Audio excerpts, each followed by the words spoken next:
ಪ್ರಿಯ ವೀಕ್ಷಕರೇ ನಮಸ್ಕಾರ.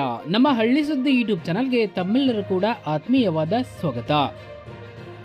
ಸಾಲ ಮನ್ನಾ ಹಾಗೂ ಬೆಳೆ ಹಾನಿ ಪರಿಹಾರದ ಬಗ್ಗೆ ಎರಡು ಬಿಗ್ ಅಪ್ಡೇಟ್ಗಳು ಬಂದಿವೆ.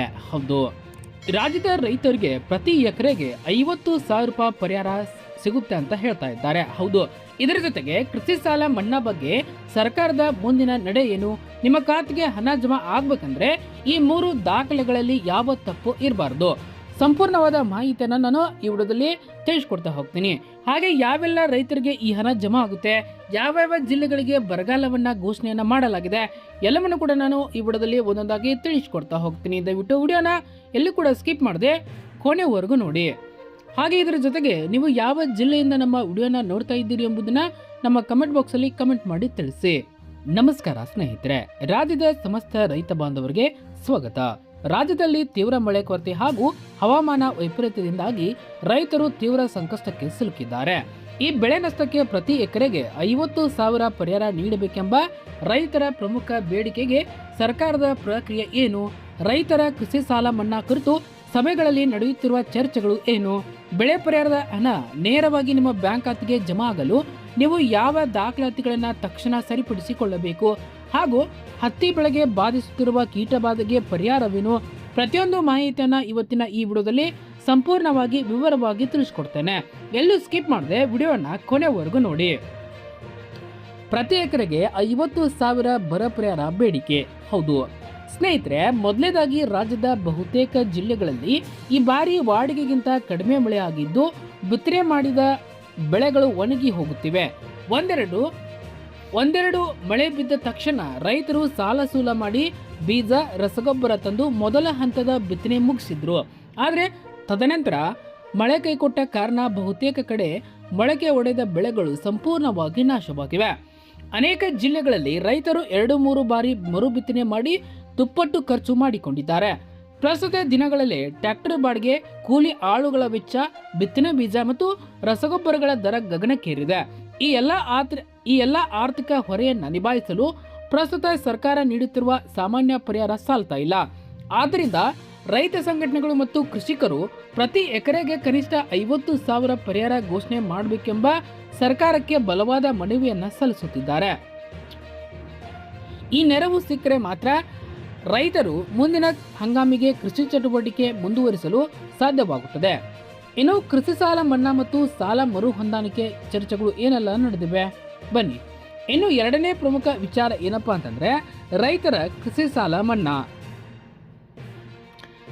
ಬೆಳೆ ಕೈಗೆ ಬರುತ್ತದೆ, ಫಸಲು ಮಾರಿ ಸಾಲ ತೀರಿಸಬಹುದು ಎಂಬ ನಂಬಿಕೆಯಿಂದ ರೈತರು ರಾಷ್ಟ್ರೀಕೃತ ಬ್ಯಾಂಕುಗಳು ಮತ್ತು ಗ್ರಾಮೀಣ ಬ್ಯಾಂಕುಗಳು ಹಾಗೂ ಪ್ರಾಥಮಿಕ ಕೃಷಿ ಪತ್ತಿನ ಸಹಕಾರಿ ಸಂಘಗಳಲ್ಲಿ ಸಾಲ ಪಡೆದಿರುತ್ತಾರೆ. ಆದರೆ ಪ್ರಕೃತಿ ವಿಕೋಪದಿಂದ ಫಸಲು ಕೈಗೆ ಸಿಗದೆ ಅಸಲು ಆಗಿರಲಿ ಬಡ್ಡಿಯನ್ನು ಸಹ ಕಟ್ಟಲಾಗದ ಸ್ಥಿತಿಯಲ್ಲಿ ಇದ್ದಾರೆ. ಈ ಹಿನ್ನೆಲೆಯಲ್ಲಿ ರೈತರು ಸಾಲ ಮನ್ನಾ ಮಾಡಬೇಕು ಅಥವಾ ಕನಿಷ್ಠ ಪಕ್ಷ ಬಡ್ಡಿಯನ್ನ ಮನ್ನಾ ಮಾಡಿ ಸಾಲವನ್ನ ದೀರ್ಘಾವಧಿಗೆ ಮರು ಹೊಂದಾಣಿಕೆ ಮಾಡಿಕೊಳ್ಳಬೇಕು ಎಂಬ ಕೂಗು ಕೇಳಿಬರ್ತಾ ಇದೆ. ಸರ್ಕಾರಿ ಮಟ್ಟದಲ್ಲಿ ಯಾವ್ಯಾವ ಜಿಲ್ಲೆಗಳಲ್ಲಿ ಎಷ್ಟು ಕೃಷಿ ಸಾಲ ಬಾಕಿ ಇದೆ, ಸಹಕಾರಿ ಬ್ಯಾಂಕುಗಳಲ್ಲಿರುವ ಹೊರಬಾಕಿ ಎಷ್ಟು ಮತ್ತು ಸರ್ಕಾರದ ಆರ್ಥಿಕ ಇಲಾಖೆಯಲ್ಲಿ ಇದಕ್ಕಾಗಿ ಹಣಕಾಸಿನ ಲಭ್ಯತೆ ಎಷ್ಟಿದೆ ಎಂಬ ಬಗ್ಗೆ ಪರಿಶೀಲನೆಗಳು ಮತ್ತು ಚರ್ಚೆಗಳು ನಡೀತಾ ಇವೆ. ರೈತರಿಗೆ ಅನುಕೂಲವಾಗುವ ಅಧಿಕೃತ ತೀರ್ಮಾನ ಶೀಘ್ರವೇ ಹೊರಬೀಳುವ ನಿರೀಕ್ಷೆ ಇದೆ. ಇನ್ನು ಜಾನುವಾರುಗಳಿಗೆ ಮೇವು ಮತ್ತು ಕುಡಿಯುವ ನೀರಿನ ಅಭಾವ ಹೇಗಿದೆ? ಹೌದು ಸ್ನೇಹಿತರೆ, ಬರಗಾಲ ಅಂತಂದ್ರೆ ಕೇವಲ ಬೆಳೆಗಳು ಒಣಗುವುದಷ್ಟೇ ಅಲ್ಲ, ಅದು ಗ್ರಾಮೀಣ ಭಾಗದ ಜಾನುವಾರುಗಳ ಮೇಲೂ ಕೂಡ ನೇರ ಪ್ರಭಾವ ಬೀರ್ತದೆ.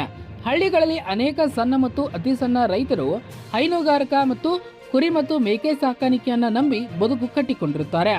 ಮಳೆ ಕೊರತೆಯಿಂದಾಗಿ ಹಳ್ಳ ಕೊಳ್ಳಗಳು, ಕೆರೆ ಕಟ್ಟೆಗಳಲ್ಲಿ ನೀರು ಬತ್ತಿ ಹೋಗಿದ್ದು ಜಾನುವಾರುಗಳಿಗೆ ಹಸಿರು ಮೇವು ಸಿಗ್ತಾ ಇಲ್ಲ. ಇದರಿಂದಾಗಿ ರೈತರು ಅನಿವಾರ್ಯವಾಗಿ ತಮ್ಮ ರಾಸುಗಳನ್ನು ಕಡಿಮೆ ಬೆಲೆಗೆ ಮಾರಾಟ ಮಾಡುವುದು ಪರಿಸ್ಥಿತಿ ನಿರ್ಮಾಣವಾಗ್ತಾ ಇದೆ.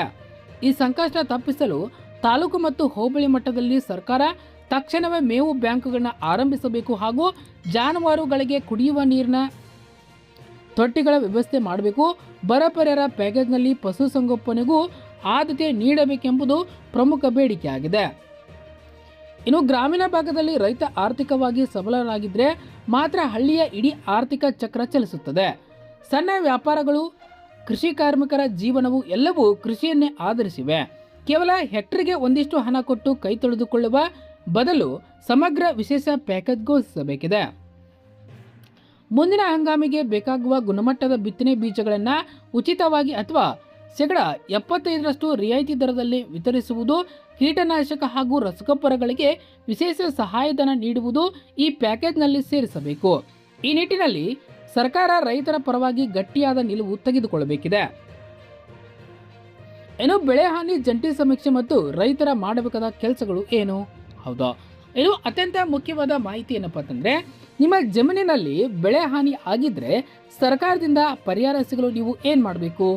ಹೌದು ಸ್ನೇಹಿತರೆ, ಕಂದಾಯ ಮತ್ತು ಕೃಷಿ ಇಲಾಖೆ ಅಧಿಕಾರಿಗಳು ಗ್ರಾಮ ಮಟ್ಟದಲ್ಲಿ ಜಂಟಿ ಸಮೀಕ್ಷೆ ನಡೆಸಿ ಬೆಳೆ ನಷ್ಟದ ವರದಿ ಸಿದ್ಧಪಡಿಸುತ್ತಾರೆ.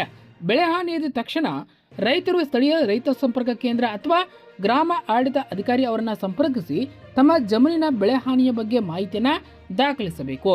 ಅಧಿಕಾರಿಗಳು ಸ್ಥಳಕ್ಕೆ ಬಂದು ಪರಿಶೀಲನೆ ನಡೆಸುವಾಗ ನಿಮ್ಮ ಜಮೀನಿನ ನೈಜ ಸ್ಥಿತಿಯನ್ನು ತೋರಿಸಿ ಸಮೀಕ್ಷೆಯಲ್ಲಿ ಸೇರ್ಪಡೆ ಮಾಡುವುದು ಕಡ್ಡಾಯವಾಗಿದೆ. ಇನ್ನು ಪರಿಹಾರನ ಪಡೆಯಲು ಕಡ್ಡಾಯವಾಗಿ ಬೇಕಾದ ದಾಖಲಾತಿಗಳು ಯಾವ್ಯಾವು? ಹೌದಾ, ಸರ್ಕಾರದಿಂದ ಯಾವುದೇ DBT ಪರಿಹಾರ ಹಣ ಬರಬೇಕಾದ್ರೆ ನಿಮ್ಮ ದಾಖಲೆಗಳಲ್ಲಿ ಯಾವುದೇ ಲೋಪದೋಷ ಇರಬಾರ್ದು. ಈ ಕೆಳಗಿನ ಅಂಶಗಳನ್ನು ಹಿಂದೆ ನೀವು ಖಚಿತಪಡಿಸಿಕೊಳ್ಳಿ. ಮೊದಲದಾಗಿ RTC ಅಂದರೆ ಪಹಣಿಯಲ್ಲಿರುವ ನಿಮ್ಮ ಹೆಸರು ಆಧಾರ್ ಕಾರ್ಡ್ನಲ್ಲಿರುವಂತೆ ಅಕ್ಷರಶಃ ಸರಿಯಾಗಿರಬೇಕು. ನಂತರ ಆಧಾರ್ ಕಾರ್ಡ್ ಸಂಖ್ಯೆಗೆ ಚಾಲ್ತಿಯಲ್ಲಿರುವ ಮೊಬೈಲ್ ನಂಬರನ್ನು ಲಿಂಕ್ ಆಗಿರಬೇಕು. ಬ್ಯಾಂಕ್ ಖಾತೆ, ನಿಮ್ಮ ಬ್ಯಾಂಕ್ ಖಾತೆಗೆ ಆಧಾರ್ ಸೀಡಿಂಗ್ ಕಡ್ಡಾಯವಾಗಿ ಆಗಿರಲೇಬೇಕು. ಇಲ್ಲದಿದ್ದರೆ ಸರ್ಕಾರದ ಹಣ ಬಿಡುಗಡೆ ಮಾಡಿದರೂ ಕೂಡ ಖಾತೆಗೆ ಹಣ ಜಮಾ ಆಗೋದಿಲ್ಲ. ಇನ್ನು ಫ್ರೂಟ್ ID, ಕೃಷಿ ಇಲಾಖೆಯ ಫ್ರೂಟ್ ಪೋರ್ಟಲ್ನಲ್ಲಿ ನಿಮ್ಮ ಎಲ್ಲ ಜಮೀನಿನ ಸರ್ವೆ ನಂಬರ್ಗಳು ನೋಂದಣಿ ಆಗಿರಬೇಕು. ಇನ್ನು ವಿಶೇಷವಾಗಿ ಉತ್ತರ ಕರ್ನಾಟಕದ ರಾಯಚೂರು, ಬಳ್ಳಾರಿ, ಕೊಪ್ಪಳ ಭಾಗದಲ್ಲಿ ವ್ಯಾಪಕವಾಗಿ ಬೆಳೆಯಲಾಗದ ಹತ್ತಿ ಪಿಂಕ್ ಪೋಲ್ವರ್ಮ್ ಅಂದರೆ ಗುಲಾಬಿ ಕಾಯಿ ಕೊರಕ ಕೀಟದ ಬಾಧೆ ತೀವ್ರವಾಗಿ ಕಾಡ್ತಾ ಇದೆ. ಕಾಯಿ ಬಿಡುವ ಹಂತದಲ್ಲೇ ಕೀಟಗಳು ಹಾನಿ ಮಾಡುತ್ತಿರುವುದರಿಂದ ಹತ್ತಿ ಬೆಳೆಗಾರರು ಕಂಗಾಲಾಗಿದ್ದಾರೆ. ಕೃಷಿ ವಿಶ್ವವಿದ್ಯಾಲಯದ ತಜ್ಞರು ಸೂಕ್ತ ಔಷಧೋಪಚಾರಿ ಮಾರ್ಗದರ್ಶನ ನೀಡುವಂತೆ ಹಾಗೂ ಸರ್ಕಾರ ವಿಶೇಷ ಪರಿಹಾರ ಒದಗಿಸುವಂತೆ ರೈತರು ಒತ್ತಾಯಿಸ್ತಾ ಇದ್ದಾರೆ. ಇನ್ನು ಅನೇಕ ರೈತರು ಬೆಳೆ ಪರಿಹಾರದ ಹಣ ಮಂಜೂರಾಗಿದ್ದರೂ ಕೂಡ ಖಾತೆಗೆ ಹಣ ಬೀಳದಿರಲು ಈ ಮುಖ್ಯ ಕಾರಣ ಇರಬಹುದು. ರೈತರು ಸಾಮಾನ್ಯವಾಗಿ ನನ್ನ ಖಾತೆಗೆ ಆಧಾರ್ ಲಿಂಕ್ ಆಗಿದೆ ಎಂದುಕೊಂಡಿರುತ್ತಾರೆ. ಆದರೆ ಕೇವಲ KYC ಆಧಾರ್ ಲಿಂಕ್ ಬೇರೆ, ಸಬ್ಸಿಡಿ ಪಡೆಯಲು NPCI DBT ಮ್ಯಾಪಿಂಗ್ ಪ್ರಕ್ರಿಯೆ ಬೇರೆ. ನೀವು ಮಾಡಬೇಕಾದ ಸರಳ ಕೆಲಸ ಇದು. ನಿಮ್ಮ ಬ್ಯಾಂಕ್ ಖಾತೆಗೆ ಹೋಗಿ ನನ್ನ ಖಾತೆಗೆ ಸರ್ಕಾರದ ಸಬ್ಸಿಡಿ ಬರಲು NPCI ಮತ್ತು DBT ಎನೇಬಲ್ ಮಾಡಿಕೊಡಿ ಎಂದು ನೀವು ಅಲ್ಲಿ ಕೇಳ್ಕೊಳ್ಬೇಕು. ನೀವು ಒಂದಕ್ಕಿಂತ ಹೆಚ್ಚು ಬ್ಯಾಂಕ್ ಖಾತೆ ಹೊಂದಿದ್ರೆ ಕಡೆಯದಾಗಿ ಯಾವ ಬ್ಯಾಂಕ್ ಖಾತೆಗೆ DBT ಲಿಂಕ್ ಆಗಿದೆಯೋ ಅದೇ ಖಾತೆಗೆ ಹಣ ಜಮಾ ಆಗುತ್ತದೆ. ಪೋಸ್ಟ್ ಆಫೀಸ್, ಸೇವಿಂಗ್ ಬ್ಯಾಂಕ್ ಖಾತೆಗಳಲ್ಲಿ DBT ಅಥವಾ ವೇಗವಾಗಿ ಸಕ್ರಿಯಗೊಳ್ಳೋದ್ರಿಂದ ಸಮಸ್ಯೆ ಇರುವ ರೈತರು ಅಂಚೆ ಕಚೇರಿ ಖಾತೆಯನ್ನು ನೀವು ಬಳಸಿಕೊಳ್ಳಬಹುದು.